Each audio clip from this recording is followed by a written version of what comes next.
भारतीय अर्थव्यवस्था तेज रफ्तार से आगे बढ़ रही है और आज दुनिया की चौथी इकोनॉमी बन चुकी है। अनुमान यह है कि साल 2030 तक भारत 7.3 ट्रिलियन डॉलर जीडीपी के साथ तीसरी सबसे बड़ी अर्थव्यवस्था के रूप में उभरेगा और इसको हासिल करने के लिए केंद्र की मोदी सरकार ने अपनी नीतियों में काफी बदलाव किया है। एक और जहां अंतर्राष्ट्रीय दबाव को कम करने के लिए जरूरी कदम उठाए, वहीं घरेलू मोर्चे पर भी अर्थव्यवस्था को मजबूत करने के लिए योजना बनाकर फैसलों को लागू किया है, जिससे सर्विस सेक्टर भारत की सबसे बड़ी ताकत बनकर उभरा है।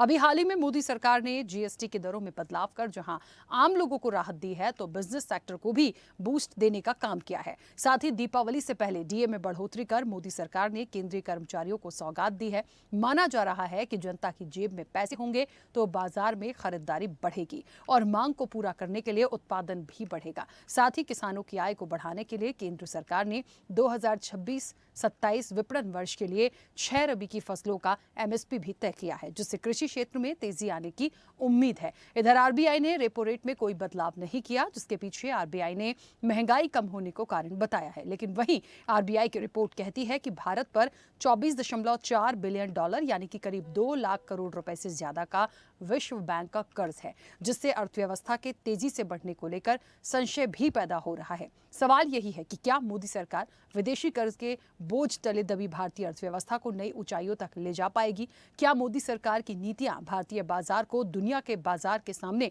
खड़ा कर पाएंगी? क्या वैश्विक स्तर पर बढ़ते दबाव के बीच केंद्र सरकार भारतीय बाजार से जुड़े सेक्टर्स को सुरक्षा दे पाएगी और क्या अलग अलग तरह की सौगात देकर केंद्र सरकार बाजार का भरोसा जीत पाएगी? विस्तार से करेंगे चर्चा, उससे पहले देखिए ये रिपोर्ट।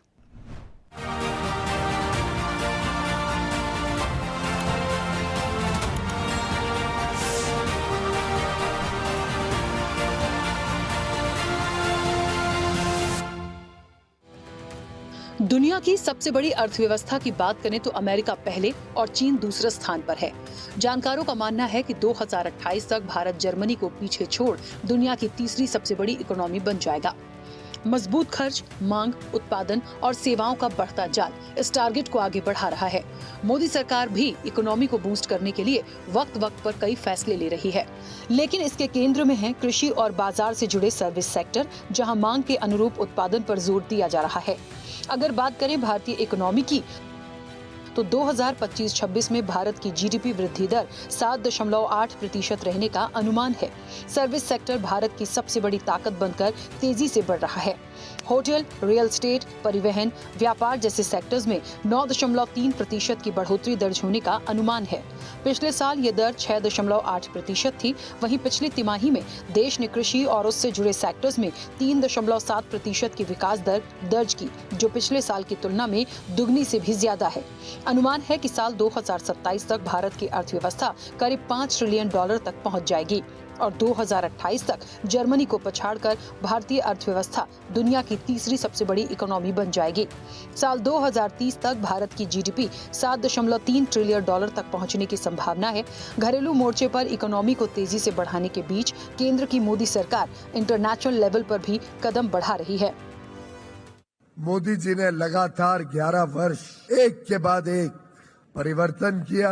11 वर्ष की जो यात्रा हम सब ने अनुभव की है, उसमें हम एक फ्रैजाइल 5 इकोनॉमी से आज विश्व की चौथी सबसे बड़ी अर्थव्यवस्था बन गए और 2 साल में हम विश्व की तीसरी सबसे बड़ी अर्थव्यवस्था बन जाएंगे। 5 ट्रिलियन डॉलर की इकोनॉमी होगी। And then more recently, the indirect tax reduction has happened, and both these together will leave a lot of disposable income in the hands of the public. The government has been striving to achieve over the last 11 years and successfully too as well, even as the environment becomes more and more challenging in the external world. The endeavor has been to continue to support domestic growth so that more and more people can find their livelihood enhanced, either through employment or through entrepreneurship. With growth of real GDP surprising on the upside at 7.8% and GVA at 7.6% for Q1 this year. Buoyancy in services sector coupled with steady employment conditions are supportive of demand. This is expected to get a further boost from the rationalization of GST. अभी हाल ही में ही भारत ने Europe के 4 देशों Switzerland, Norway, Iceland और लिechtenstein के साथ free trade agreement किया है, जिसके तहत ये चारों देश भारत में अगले 15 साल में 100 अरब डॉलर यानी 8.86 लाख करोड़ रुपए का इन्वेस्टमेंट करेंगे। इस एग्रीमेंट से एजुकेशन, IT, बिजनेस सेक्टर्स को बढ़ावा मिलेगा, जिससे 10 लाख लोगों को रोजगार मिलने का अनुमान है और आर्किटेक्चर, नर्सिंग और अकाउंट के एक्सपर्ट को मौका मिलेगा।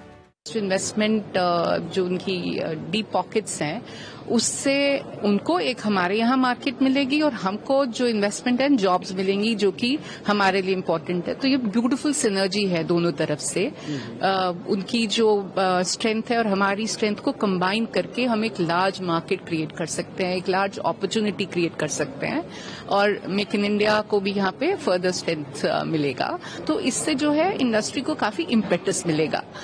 इधर दीपावली से पहले कई फैसले देश के लिए किसी त्योहार से कम नहीं रहे।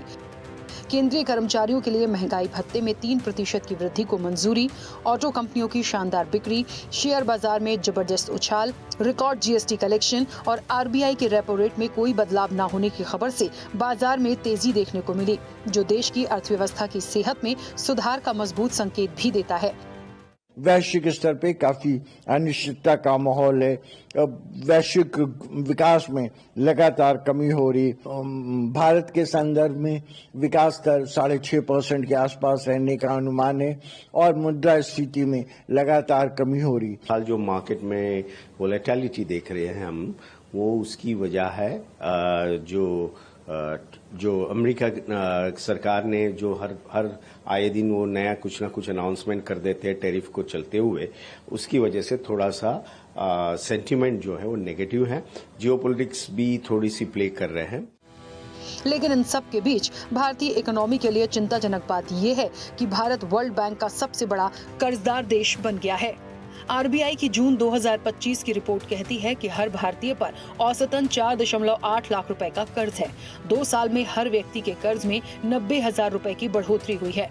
वर्ल्ड बैंक की रिपोर्ट के मुताबिक भारत पर 24.4 बिलियन डॉलर यानी कि करीब 2 लाख करोड़ रुपए से ज्यादा का कर्ज है। अगर इसमें आंतरिक कर्ज को जोड़ लिया जाए तो कुल मिलाकर भारत पर 261 लाख करोड़ का कर्ज है। सरकारों का तर्क है कि देश में इंफ्रास्ट्रक्चर को मजबूत करने, शिक्षा, स्वास्थ्य, पेयजल, सड़क जैसी मूलभूत सुविधाओं को बढ़ाने के लिए कर्ज लिया जाता है।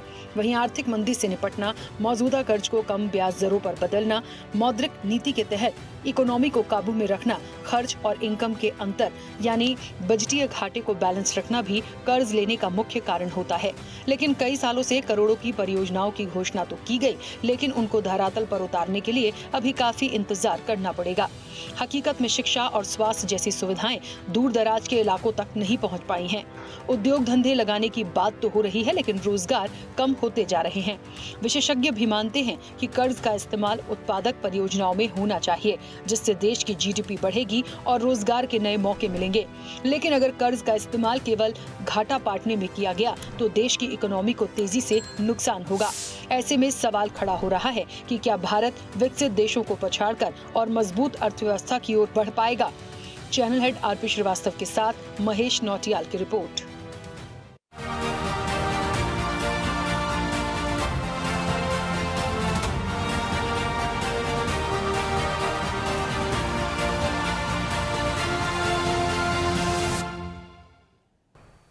ऐसे ही वीडियोस के लिए लाइक करें, शेयर करें, फॉलो करें। YouTube पर जाकर सब्सक्राइब कर बेल आइकन दबाना ना भूलें और ताजा अपडेट्स के लिए swedeshlive.com पर जरूर जाएं।